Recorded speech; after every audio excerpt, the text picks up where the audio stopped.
ഓം ശരവണഭവ. എല്ലാവർക്കും കാർത്തികേയം യൂട്യൂബ് ചാനലിലേക്ക് സ്വാഗതം. നാളെ ഈ നവരാത്രി സമയത്തെ പഞ്ചമിയാണ് വരുന്നത്. അതായത് ആഷാഢ രവി പഞ്ചമി. ഇത് ആഷാഢമാസമായതുകൊണ്ടും നാളെ ഞായറാഴ്ച ആയതുകൊണ്ടുമാണ് ആഷാഢ രവി പഞ്ചമി എന്ന് അറിയപ്പെടുന്നത്. അല്ലെങ്കിൽ തന്നെ നമുക്കറിയാം, പഞ്ചമി എന്ന് പറയുന്നത് വാരാഹിയമ്മയ്ക്ക് വളരെയധികം പ്രിയപ്പെട്ട ദിവസമാണ്. അതിൽ തന്നെ വാരാഹി നവരാത്രി സമയത്ത് വരുന്ന ഈ ഒരു പഞ്ചമി വളരെയധികം പവർഫുള്ളായിട്ടുള്ള പ്രാധാന്യമുള്ള ഒരു ദിവസമാണ്. നാളത്തെ ദിവസം നിങ്ങളുടെ ഒരു ആഗ്രഹം സാധിക്കാൻ വേണ്ടി ഒരു പേപ്പറിൽ നിങ്ങൾ എഴുതി വാരാഹിയമ്മയ്ക്ക് സമർപ്പിച്ച് ചൊല്ലേണ്ടുന്ന ഒരു മന്ത്രത്തെക്കുറിച്ചാണ് ഞാൻ പറയുന്നത്. ഇത് നിങ്ങൾ ചെയ്താൽ കറക്റ്റ് 15 ദിവസത്തിനുള്ളിൽ, അതായത് അടുത്ത പഞ്ചമി വരുന്നതിന് മുൻപ് എന്ത് കാര്യമാണോ നിങ്ങൾ വാരാഹിയമ്മയോട് ആവശ്യപ്പെട്ടത് അത് വാരാഹിയമ്മ നമുക്ക് സാധിച്ചു തന്നിരിക്കും. ഇതിനു മുൻപും ഞാൻ നിങ്ങളുമായിട്ട് പങ്കുവച്ചിട്ടുള്ളതാണ്. അന്നിത് ചെയ്ത് ഫലം കിട്ടിയവരുമുണ്ട്.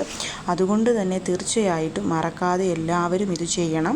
ഞാൻ നിങ്ങളോട് അമ്മയുടെ 12 നാമങ്ങൾ ചൊല്ലി കുങ്കുമാർച്ചന ചെയ്യുന്നൊരു വഴിപാടിനെക്കുറിച്ച് പറഞ്ഞിരുന്നു. അതിനോടൊപ്പം തന്നെ ഇതും ചെയ്യാവുന്നതാണ്. അപ്പോൾ നമുക്ക് എന്താണ് എഴുതേണ്ടത്, എങ്ങനെയാണിത് ചെയ്യേണ്ടതെന്നൊക്കെ നോക്കാം. അതിനു മുൻപ് ആദ്യമായിട്ടാണ് നിങ്ങൾ ഈ ചാനൽ കാണുന്നതെന്നുണ്ടെങ്കിൽ ചാനലൊന്ന് സബ്സ്ക്രൈബ് ചെയ്യുവാനും വീഡിയോ മുഴുവനായിട്ട് കണ്ടിഷ്ടപ്പെട്ടാൽ ലൈക്ക് ചെയ്യുവാനും ഷെയർ ചെയ്യുവാനും മറക്കരുത്. ആദ്യം തന്നെ നമുക്ക് പഞ്ചമി തിഥി തുടങ്ങുന്നത് എപ്പോഴാണെന്ന് നോക്കാം. അതിനുശേഷം എന്ത് ചെയ്യണമെന്നുള്ളതും നോക്കാവുന്നതാണ്. പഞ്ചമി തിഥി ആരംഭിക്കുന്നത് നാളെ ഞായറാഴ്ച രാവിലെ 9:15 കൂടിയിട്ടാണ്. അവസാനിക്കുന്നത് തിങ്കളാഴ്ച രാവിലെ 9:23 അതുകൊണ്ട് തന്നെ പഞ്ചമി വ്രതമെടുക്കുന്നവരും പഞ്ചമി ദിവസം തേങ്ങാദീപം അതുപോലെ 5 ദീപങ്ങളൊക്കെ അമ്മയ്ക്ക് കൊളുത്തുന്നവരുമൊക്കെ നാളത്തെ ദിവസം വേണം ഇതൊക്കെ ചെയ്യാൻ. എല്ലാവർക്കും അറിയാം, രാത്രി 7 മണിക്ക് ശേഷമാണ് അമ്മയ്ക്ക് നല്ല പവറുള്ളത്. അതുകൊണ്ട് തന്നെ നമ്മൾ രാത്രിയിലാണ് വാരാഹി പൂജകളൊക്കെയും ചെയ്യുന്നത്. ഇനി എന്തെങ്കിലും കാരണങ്ങൾ കൊണ്ട് നാളെ ഞായറാഴ്ച ഞങ്ങൾ നോൺ വെജ് കഴിച്ചു പോയി, തിങ്കളാഴ്ച ഇത് ചെയ്യാമോ എന്ന് ചോദിച്ചാൽ തിങ്കളാഴ്ച ബ്രഹ്മമുഹൂർത്തമായ 3:30 മുതൽ 6 മണിക്കുള്ളിൽ നമ്മൾക്ക് ഈ ഒരു വഴിപാട് ചെയ്യാവുന്നതുമാണ്.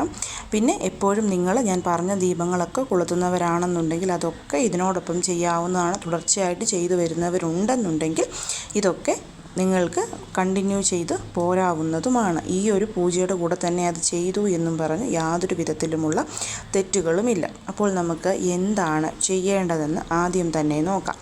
ഇത് ഞാൻ പറഞ്ഞതുപോലെ പഞ്ചമിയാണ്. നിങ്ങൾ ഇതുവരെ വാരാഹിയമ്മയ്ക്ക് വ്രതമെടുക്കുകയോ പൂജകളൊന്നും, അതായത് ഈ നവരാത്രി സമയത്ത് ചെയ്തിട്ടില്ല എന്നുണ്ടെങ്കിൽ പഞ്ചമിയുടെ അന്ന് അമ്മയുടെ ഫോട്ടോയോ വിഗ്രഹമോ ഉണ്ടെങ്കിൽ അതിന് അഭിഷേകം ചെയ്ത് തുടച്ച് മഞ്ഞൾ കുങ്കുമം പൊട്ടൊക്കെ വെച്ച് അമ്മയ്ക്ക് ചുമന്ന കളറിലെ അല്ലെങ്കിൽ മുല്ലപ്പൂക്കളോ ചാർത്തിയതിന് ശേഷം ദേവിക്ക് മുൻപിൽ ദീപം കൊളുത്തി വെക്കുക. പറ്റുമെന്നുണ്ടെങ്കിൽ 5 നെയ്ദീപം കൊളുത്തി വെക്കുക. കാരണം അമ്മ പഞ്ചമി നായികയായതുകൊണ്ടാണ് നമ്മൾ 5 ദീപം അമ്മയ്ക്ക് മുൻപിൽ കൊളുത്തി വെക്കുന്നത്.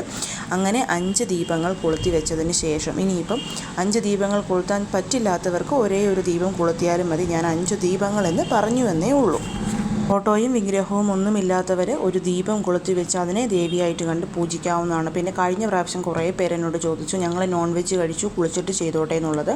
ഒരിക്കലും വാരാഹി പൂജ നോൺ വെജ് കഴിച്ചിട്ട് കുളിച്ചിട്ടോ ഒന്നും ചെയ്യരുത്. അത് നമുക്ക് നല്ല ഫലങ്ങളൊന്നും നൽകുകയില്ല.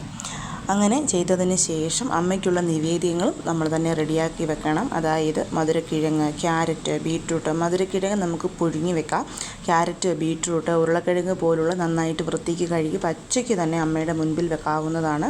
അതേപോലെ തന്നെ പാനകം സമർപ്പിക്കാം, മാതള നാരങ്ങ സമർപ്പിക്കാം, ഫ്രൂട്ട്സ് സമർപ്പിക്കാം. നിങ്ങൾക്ക് പായസമൊക്കെ ഉണ്ടാക്കി സമർപ്പിക്കാൻ പറ്റുമെന്നുണ്ടെങ്കിൽ തീർച്ചയായിട്ടും ചെയ്യാം. കാരണം ഞാൻ പറഞ്ഞു, വാരാഹി നവരാത്രിയുടെ ഇത്രയും ദിവസത്തിൽ എല്ലാ ദിവസവും നിങ്ങൾക്ക് അമ്മയ്ക്ക് കാര്യമായിട്ടൊന്നും സമർപ്പിക്കാൻ പറ്റിയില്ലെങ്കിലും അഷ്ടമിയിലും പഞ്ചമിയിലും അമ്മയ്ക്ക് എന്തെങ്കിലുമൊക്കെ സമർപ്പിക്കുന്നത് വളരെ നല്ല ഫലങ്ങൾ തന്നെ നമുക്ക് നൽകുമെന്നുള്ളത്. അതുകൊണ്ട് അവനവന് പറ്റുന്നത് പോലെ എന്താണോ ഉള്ളത് ആ നിവേദ്യങ്ങളൊക്കെ സമർപ്പിച്ചതിന് ശേഷം ആദ്യം തന്നെ ആ 12 നാമങ്ങൾ ചൊല്ലിയുള്ള കുങ്കുമാർച്ചന ചെയ്യുന്നവർക്ക് അത് ചെയ്യാവുന്നതാണ്. അത് ചെയ്തതിന് ശേഷം ഒരു ബ്ലാങ്ക് പേപ്പർ എടുക്കുക. ലൈൻസ് ഉള്ളതെടുത്താലും ലൈൻസ് ഇല്ലാത്തതും കുഴപ്പമൊന്നുമില്ല, അതൊക്കെ അവരവരുടെ ഇഷ്ടമാണ്. വളരെ ചെറിയൊരു പേപ്പർ മതി. ആ പേപ്പറിൽ റെഡ് കളറിലെയോ ബ്ലൂ കളറിലെയോ ഗ്രീൻ കളറിലെയോ ഇങ്ക്, ബ്ലാക്ക് ഒഴിച്ച് ഏത് കളർ നമുക്ക് എടുക്കാവുന്നതാണ്. എടുത്തിട്ട് നിങ്ങളുടെ ഒരാഗ്രഹം അത് സാധിച്ചു കിട്ടണം, വേണം എന്നുള്ള രീതിയിൽ 1-2 സെൻറ്റൻസിൽ ഒക്കെ എഴുതാവുന്നതാണ്. പക്ഷേ എപ്പോഴും ശ്രദ്ധിക്കണം, ഒരേ ഒരു ആഗ്രഹം മാത്രമേ എഴുതാവുള്ളൂ. ഞാനിവിടെ നിങ്ങൾക്ക് അറിയാൻ വേണ്ടിയിട്ടാണ് 3 ആഗ്രഹങ്ങൾ എഴുതിയിട്ടുള്ളത്. അതായത് ജൂലൈ 10-ന് മുൻപ് 1,00,000 രൂപ കിട്ടണം, വീട്ടിൽ ഐശ്വര്യമുണ്ടാകണം, ഈ മാസം നല്ല ധനവരവുണ്ടാകണം, അങ്ങനെയുള്ള കുറച്ച് കാര്യങ്ങൾ. അപ്പോൾ ഇതിൽ നിന്ന് നിങ്ങൾക്ക് എന്താണോ വേണ്ടുന്ന ഒരാഗ്രഹം, ആ ഒരു ആഗ്രഹം സ്പെസിഫൈ ചെയ്ത് കിട്ടണം അല്ലെങ്കിൽ വേണം, നടക്കണം എന്നുള്ള രീതിയിൽ എഴുതി അമ്മയ്ക്ക് സമർപ്പിക്കണം. അപ്പോഴും ശ്രദ്ധിക്കേണ്ടുന്ന കാര്യം, നെഗറ്റീവായിട്ടുള്ളതൊന്നും എഴുതരുത്. കടം തീരണം അല്ലെങ്കിൽ അസുഖങ്ങൾ മാറണം, അങ്ങനെയൊന്നും എഴുതരുത്. നല്ല ആരോഗ്യം വേണം, ധാരാളം പണം വേണം. ഇപ്പോൾ കടമുണ്ടെങ്കിൽ ആ കടം തീർക്കാനുള്ള ധനം എത്രയാണോ ആ ഒരു പേര്, ഇപ്പോൾ ഞാൻ എഴുതിയ പോലെ ജൂലൈ 10-ന് മുമ്പ് 1,00,000 വേണം, ആ ഒരു രീതിയിൽ നിങ്ങൾക്ക് എഴുതാവുന്നതാണ്. അങ്ങനെ എഴുതിയിട്ട് ആ പേപ്പർ മടക്കി ദേവിയുടെ ഫോട്ടോയാണെങ്കിലും വിഗ്രഹമാണെങ്കിലും, ഇനി ദേവിയായി സങ്കല്പിച്ചൊരു ദീപമാണ് കൊളുത്തി വെച്ചിരിക്കുന്നതെന്നുണ്ടെങ്കിലും അതിന് അരികിലായിട്ട് സമർപ്പിക്കുക. സമർപ്പിച്ചതിന് ശേഷം വജ്രകോശം എന്നുള്ള അമ്മയുടെ ആ പവർഫുൾ ആയിട്ടുള്ള നാമം 108 തവണ ആ ദേവിയുടെ ഫോട്ടോയുടെയോ വിഗ്രഹത്തിൻ്റെയോ ദീപത്തിൻ്റെയോ മുൻപിലിരുന്ന് നമ്മൾ ചൊല്ലണം. ചൊല്ലിയതിന് ശേഷം വീണ്ടും ഞാൻ എഴുതി സമർപ്പിച്ച ആഗ്രഹം എത്രയും പെട്ടെന്ന് എനിക്ക് സാധിച്ചു തരണം എന്ന് അമ്മയോട് പ്രാർത്ഥിക്കണം. വളരെ പെട്ടെന്ന് തന്നെ നമുക്ക് ചെയ്യാൻ പറ്റുന്ന വളരെയധികം ഇഫക്റ്റീവായിട്ടുള്ളൊരു പരിഹാരമാണ് ഇതെന്ന് പറയുന്നത്. ഇത് ഞാൻ ഇതിനു മുൻപ് നിങ്ങളോട് പറഞ്ഞിട്ടും ചെയ്തിട്ട് എല്ലാവർക്കും ഫലം കിട്ടിയിട്ടുണ്ട്. ഞാനിത് എല്ലാ മാസവും വരുന്ന പഞ്ചമിയിൽ ചെയ്യുന്ന ഒരു കാര്യവും കൂടിയിട്ടാണ്.